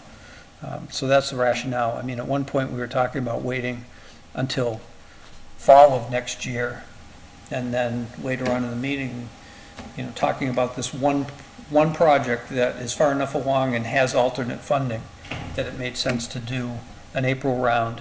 And then it gives a full year to vet projects and decide what we're going to do that next April. So that's where we're headed at this point. I do also know that from our previous conversations with the facilities director, a few meetings ago. He's been in contact with Unitil, and the energy assessments of town buildings is going, I won't get it all right, so I'm just going to say that he has followed through with that request with Unitil, and they've gotten back to him, and that process is moving forward. And that assessment will be key to the possibility of future grants. Thank you. Thank you. Anything for you? Nope. Mr. Simeoni? Well, I've watched a bunch of YouTubes, but nothing to report. Ms. Tavares? I have nothing to report. Mr. Menard? So Parks hasn't met, but I did watch the assessor meeting. Oh, good. They recommended, they voted to recommend, or however that process works, adding $120,000 to the overlay account. Yeah. They had a pretty big balance to begin with, so I don't quite understand the need for that, but maybe we can talk about that in future meetings. I think it was like $500,000 or $600,000 in the overlay account. And then the only other, they kind of went through the assessment, and the outlier this year seemed to be the condominiums assessments were up a little bit more than the average assessment increase. So I think it was like 6% average across the town. Most were pretty tight to that. The condominiums were up about 20%, so not 120% like anything in the past, but, you know, it was a little bit up from the past. So any questions on assessor? That's all I got out of that meeting. Well, there was a lot to get out of that meeting, but that's what I think is worthy of reporting here. I have to say, I sat through the whole meeting here in the hall, and, or did I? I don't know. I've done so many meetings either here or sat up in my New Hampshire place with my pellet stove going, watching videos. But anyway, you know, the way they're going about it this time is very open, Yeah. very, very good detailed explanation of exactly how they're doing things and what they're comparing and what's their backup comparison and so on and so forth. So the company that we've hired, I think, clearly understands that this needs to go smoothly and the public needs to be very much aware of what processes they've gone through to ensure that we don't have another debacle. It's still going to be a difficult bite because valuations and values of properties have gone up. So yeah, we're going to see a bump in taxes overall, and you know, but hopefully this will be a balanced bump rather than a lopsided bump. Yeah.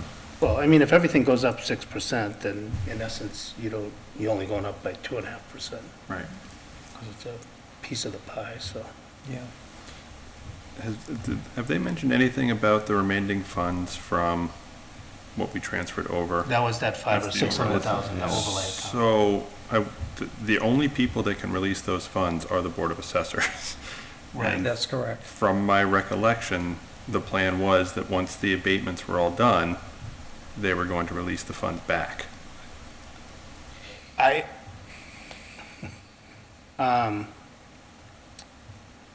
Because I that money think we came out of free cash. I think we should ask town manager for a recommendation based upon the facts as she knows them. They did go around and around about that because one of the members was advocating for, was it 300 grand to be added? Yeah, I don't know, Instead of but- the 120? Yeah, Yeah, and there is there's two things here that still are in play. There's expected to be a little more drawdown of that 500,000 before the 120 goes in. What that drawdown's gonna be, it didn't sound like it was gonna be a lot. And they didn't show the graph up on the screen or say the numbers, but it sounded, number one, we've traditionally, I believe, put in 120,000 in the overlay account every year. But what the balances have been on average, other than this outlier year where we had to really supplement it, I don't know how it compares when you say leave 300 or 400,000 in there and add another 120 on top of it. They're expecting, because of a revaluation year, that there will be a bump in rebates. Nothing like we saw last year, but there's traditionally a bump in adjustments in a reval year. So to have that account buffered a little bit actually makes a lot of sense. But there were also, comments clearly made that, a couple of the members in particular were saying that, I don't want to vote to tie up money that we don't need. And if something happens dramatic again, then we'll ask to supplement it at a special town meeting. Like we did this past time. Exactly, right. Under the auspices that it would be just used for the abatements and then returned. Right.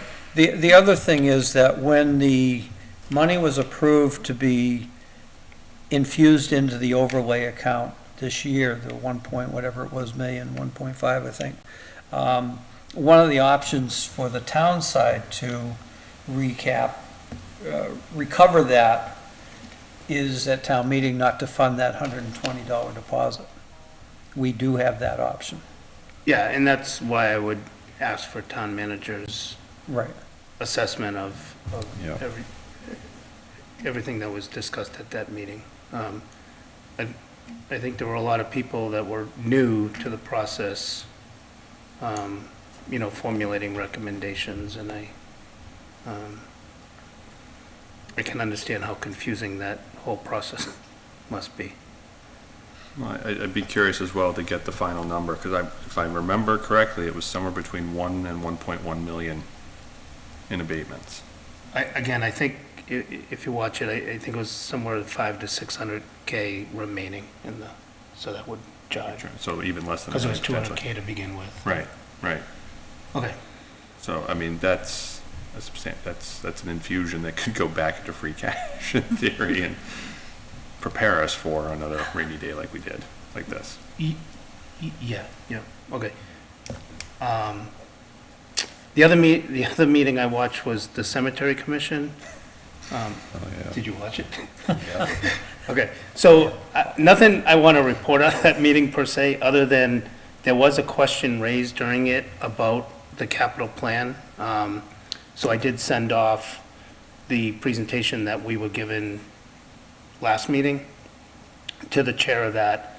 And I also encouraged, as I always do, that DPW director and the cemetery commission are aligned on the budget requests, and if not, bring forward where there's any discrepancies. I think they're here on the March 7th or something. So just for awareness, I did kind of forward that off. Okay. I don't have anything else. The only one that I have is the Board of Health actually has one that's this time. Their budget is up 10% from last year. Now, it's on $60,000. That's an important point that really everybody needs to be aware of. We're bouncing around percentages here most of the time. They're not relative. Just remember in your head that 1% of $22 million, give or take, last year's school budget is a lot bigger number than 2% of the DPW total budget. So percentages are great to kick around, but you have to also try to, in your head, try to put a dollar amount with that percentage, because it changes the perception an awful lot. Yeah. I think we should. 1% on the school department budget is approximately $220,000. First says 1% on the Board of Health budget, being what? $1,100 $60. No, $60. Exactly. Sorry, I didn't mean to take you away from your report. But we won't be hearing from them, but I guess the reasoning, I'll just give the reasoning for it, is that, for those that don't know, Board of Health basically pays 3 line items effectively. It's the administrator, the admin, Andrea, and then we pay to the nurses, and we pay to the Neshoba Board of Health fees, and those went up again. So. Yeah, Evan, what was the Neshoba Board of Health increase, do you know? 10%. Okay, so, For yeah, us. that's right, because the salary doesn't go up except by the step. Yep. Yeah, okay, sorry. Yeah, so the entire 10% was absorbed by that, Right. so, that's all. Other than that, that's all I have. I'm thankful that you watched the board. I tried to, I missed it. And Thankfully, I watched what? the Board of Assessors, because Oh. glad I didn't. No. It's actually a pretty good watch if you're interested in how It assessments. was pretty educational, the It's guy from educational, yeah. Verizon, for Vision, yeah. vision Yeah. speaking, yeah. Chris, have you heard anything on when capital planning's going to reconvene? I mean, we were supposed to have started doing that now, but I think people are maybe pretty busy through this whole process, so I don't know. I wanted to have more of that, 5, 10-year view on everything, so that we can make even more better informed decisions, but we have not yet met. So, Okay. One thing I'd just like to mention, and when you guys start talking about all of that kind of stuff that I think should be considered, whether it gets injected into Board of Selectmen policy for capital planning or where it might fit in appropriately, and some people may not agree with me, but I really, truly and strongly believe that if we have a year where we're drawing money out of the Special Purpose Stabilization Fund for a piece of equipment or whatever it is, out of that account, that it should be a separate moneyed article. I think it typically It's not a is. separate article. It wasn't last year.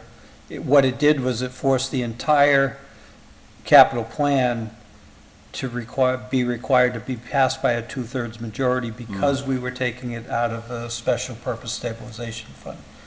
I personally feel that those items should be a separate item in a separate article by themselves. That way, the rest of the plan stands alone as, I believe, a majority vote. And on top of that, the other thing that a lot of people don't understand is that when you include stabilization monies in the funding source for items on the capital list, and then a new revenue source is found for them, i.e. ARPA funding, that doesn't give you that money back into the projects under the capital plan for that year. It leaves the money in the Special Purpose Stabilization Fund. So it gives you, I feel it gives you a false sense of where you're going when you're approving that money, and potentially could, if it stands alone, potentially could give you more money to apply towards the capital plan in a particular year.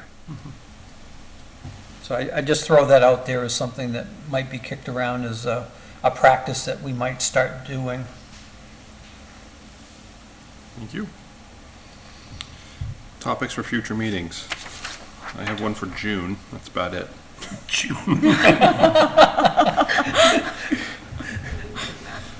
Any other topics for future? I mean, we have pretty full agendas for the next 2 months, We may be busy.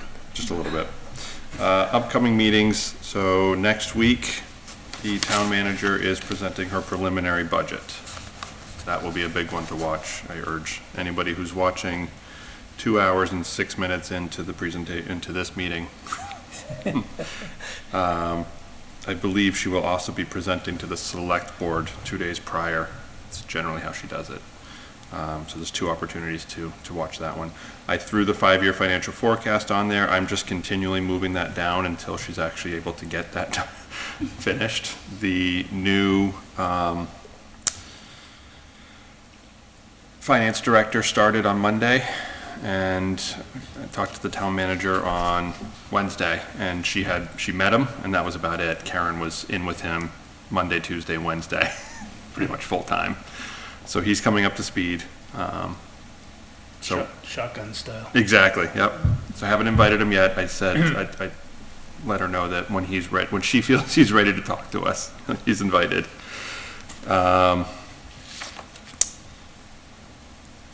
So we'll eventually get a 5-year financial forecast, but it may not be next week for sure. And then we start off officially on the week after that with the individual presentations. And that one is a good time. I'll be making sure to kind of post those over social media too, just so that the public is aware and beyond just on the town website and on the bulletin board outside. It's a good time to actually come and listen to the department heads and make public comment at that time. Conversations can happen later at a public hearing, which doesn't happen until the end of budget season, but at least a time to speak with or learn about the land use budget, the council on aging budget, and the library budget. The town warrant, again, is still open until, I believe, 5 p.m. on March 18th. So town warrants are being collected and sorted by town manager. The Finance Committee public hearing is on March 28th and probably the week after as well. Madam Clerk, the Finance Committee's report for the warrant is due on April 2nd. Not February. Not February. Then we have town meeting on May 4th and elections on May 18th. Is there any, Evan, is the 21st one of our meetings, 21st, 22nd? March 20th and 20th? February. February? Yes, Yes. that's the first kickoff. Okay, I will most likely be remote for that one, Okay, not a problem. just giving you a heads up. You'll probably have a better view of the screens then. We can actually look at them. Is there any public comment from the public?